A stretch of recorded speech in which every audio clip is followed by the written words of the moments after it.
پڑھ لیتے ہیں مشق روزہ کی جو سبق ہم نے پڑھ لیا نا اس کا مشق ہے۔ الف، روزہ لفظ ہے عربی کا، فارسی، ہندی، اردو، صحیح آپشن ہے فارسی کا روزہ، اور جو کہ صوم لفظ ہے نا، صوم روزہ وہ عربی کا ہے، ٹھیک ہے۔ با، صوم کے لفظی معنی ہیں الف رک جانا، با دوڑنا، دال ٹہرنا، جیم چلنا۔ صحیح اس کا جو ہے نا وہ ہے الف رک جانا، ٹھیک ہے نا۔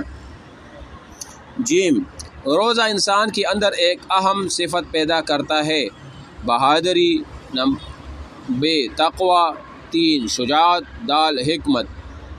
کون سی؟ تقوی، پرہیزگاری، یہ پیدا کرتا ہے، ٹھیک ہے نا، یہ آپشن با نمبر ٹھیک ہے۔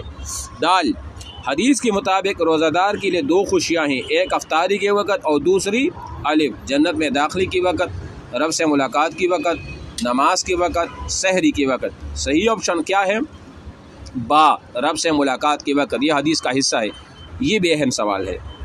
اچھا ہاں، روزہ گناہوں کے خلاف ہے، روزہ گناہوں کے خلاف ہے، کیا ہے؟ ڈال، تلوار، نیزہ، خنجر۔ انتہائی اہم سوال ڈال ہے، کیا ہے؟ ڈال۔ تو یہ اس کے صحیح آپشن کے یہ جوابات بھی ہو گئے، ٹھیک ہے۔ باقی یہ روزہ دار اور دیگر بندوں میں کیا فرق ہے وغیرہ وغیرہ، خیر یہ تو باقی سوالات ہیں۔ نماز جنازہ اور دیگر نمازیں، ٹھیک ہے، اس کو بھی پڑھ لیتے ہیں۔ نماز جنازہ، جب کوئی مسلمان فوت ہو جاتا ہے تو لوگ نماز باجماعت کی صورت میں اللہ کی حضور اس کی بخشش کی دعا کرتے ہیں، اسی شریعت میں نماز جنازہ وہ کہتے ہیں۔ نماز جنازہ فرض کفایہ ہے، یعنی مطلب ہے اگر محلے میں ایک بندہ بھی چلا جائے نا تو ساروں کی طرف سے ذمہ داری ساقط ہو جاتی ہے، پوری ہو جاتی ہے، ادا ہو جاتی ہے۔ یعنی اگر کچھ لوگ اس کو ادا کر لے تو باقی سب کی طرف سے بھی ادا ہو جاتا ہے، لیکن اگر اسے کوئی بھی ادا نہ کرے تو تمام لوگ گناہگار ہو جاتے ہیں۔ اور اس میں کیا ہے؟ 4 تکبیرات وہ فرض ہیں، یعنی جو 4 تکبیرات ہوتی ہے نا، پہلے تکبیر میں ثنا، دوسری تکبیر میں درود، تیسری تکبیر میں دعا اور چوتھی تکبیر پر سلام، یہ 4 تکبیرات جو ہے نا یہ فرض ہے نماز جنازہ میں، اور باقی جو دعائیں پڑھی جاتی ہے وہ سنت ہے۔ اچھا، لیکن اگر اسے کوئی بھی ادا نہ کرے تو باقی تمام لوگ گنہگار ہو جاتے ہیں۔ نماز جنازہ کرنے سے پہلے میت کو غسل دینا ضروری ہے، غسل کے بعد اسے سادہ سفید انسلے کپڑے میں پہنائے جاتے ہیں جسے کفن کہتے ہیں۔ مردوں کے کفن میں 3 کپڑے، انتہائی اہم سوال، یہ کمیشن میں بھی آتا ہے، مردوں کے کفن میں 3 کپڑے جبکہ عورتوں کے کفن میں 5 کپڑے وہ استعمال ہوتے ہیں، ٹھیک ہے۔ یہ دونوں بھی آپ لازمی جو ہے نا اس کو بھی لکھ لو اپنے پاس۔ نماز جنازہ کا طریقہ، نماز جنازہ باجماعت ادا کی جاتی ہے، میت کو سامنے رکھا جاتا ہے، لوگ صفیں باندھ کر امام کے پیچھے قبلہ رو کھڑے ہو جاتے ہیں۔ نماز جنازہ میں 4 تکبیریں کہی جاتی ہے اور رکوع و سجدہ اس میں نہیں ہوتا، ٹھیک ہے نا۔ یہ پہلی تکبیر میں یہ تو میں نے بتا دیا، نماز کی اہمیت وغیرہ یہ تو میں نے سارا کچھ بتا دیا۔ بہرحال اس کا جو وہ ہے نا، یہ کیا کہتے ہیں، مشق، اس پہ آپ آ جائے، اس میں اور کچھ ہے نہیں سبق میں۔ مشق میں ہے الف نماز جنازہ ہے، الف فرض عین، فرض کفایہ، واجب، مستحب۔ تو نماز جنازہ فرض کفایہ ہے، فرض عین نہیں ہے، آپشن نمبر با ٹھیک ہے، فرض کفایہ۔ نمبر با، نماز جنازہ میں مغفرت کی دعا کی جاتی ہے، صرف میت کے لیے، مسلمانوں کے لیے، میت کی بیوی بچوں کے لیے، تمام مسلمانوں کے لیے۔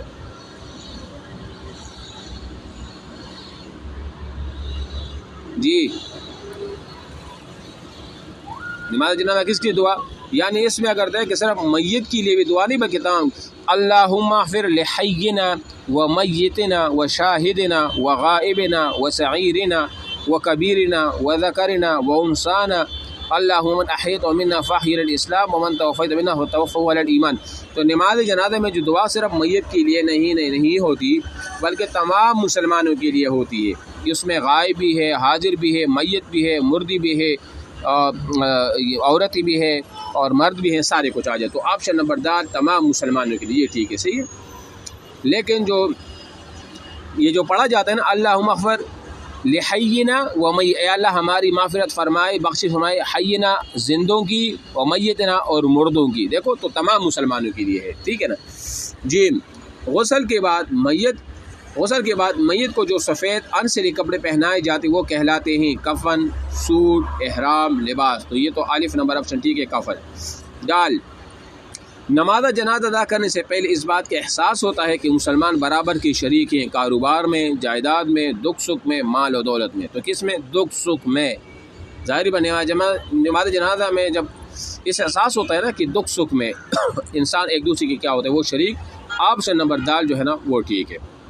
ہاں نمبر نماز جنازہ میں شرکت کرنے سے حاصل ہوتی ہے شہرت، دولت، عبرت، عزت. عبرت حاصل ہوتی ہے نماز کی. آج اس کی جنازہ ہے، کل ہماری بھی ہو سکتی ہے. تو آپشن نمبر جیم عبرت یہ ٹھیک ہے، صحیح ہے. اچھا یہ مختصر جوابات، چلو یہ تو آسان ہے، یہ تو ہم نے پڑھ لیا سارا کچھ. اب آپ آ جائے یہ جو سرگرمیاں ہیں نا، نماز کا نام اور رکعت اور یہ وغیرہ سارا کچھ. یہ لکھا استسقاء 2 رکعت نماز بارش طلب کی دے مسنون ہے. استسقاء پانی طلب کرنا، 2 رکعت نماز باجماعت ادا کی جاتی ہے، یہ نماز استسقاء ہے. نماز حاجت کم از کم 2 یا 4 رکعت پڑھی جاتی ہے. کوئی حاجت یا مشکل درپیش ہونے کی صورت میں پڑھی جانے والی نماز بس 2 رکعت نفل ہے، سمپل نفل. بس آپ نے نیت میں یہ کہنا ہے کہ میں اس حاجت کے لیے یہ نفل پڑھتا ہوں، بس اتنی سی بات ہے. نماز تہجد کم از کم 2، نصف یا آخری شب میں تنہائی میں پڑھی جانے والی نماز، یعنی جو رات کا تیسرا حصہ ہوتا ہے اس میں 2 رکعت پڑھو، 4 پڑھو، 6 پڑھو، 8 پڑھو، 2 پڑھ لو. تحیۃ الوضو یہ 2 رکعت ہے، وضو کرنے کے بعد پڑھی جانے والی. آپ نے وضو کر لیا مرد ہو یا عورت، اس کے بعد 2 رکعت سمپل نفل ہوتا ہے تحیۃ الوضو کے یہ ہوتے ہیں. اور تحیۃ المسجد جب مسجد میں بندہ داخل ہو جائے تو پہلے جاتے وقت اگر نماز کا ٹائم نہ ہو جماعت کا تو 2 رکعت تحیۃ المسجد وہ پڑھنا وہ مسنون ہے. اور خسوف اور کسوف، صلاۃ خسوف اور کسوف یہ انتہائی اہم ہے. اکثر ٹیسٹوں میں آتا ہے کہ صلاۃ خسوف کس موقع پر پڑھا جاتا ہے اور صلاۃ کسوف. تو جو خسوف خا یہ چاند گرہن کے موقع پر پڑھا جاتا ہے، اور کسوف سورج گرہن کے موقع پر یہ جو ہے نا وہ پڑھا جاتا ہے. ٹھیک ہے نا. تو یہ سارا طریقہ کار تھا. اس کے بعد انشاءاللہ کل دعا کی اہمیت اور فضیلت پڑھیں گے. یہ ریکارڈنگ میں سینڈ کرتا ہوں.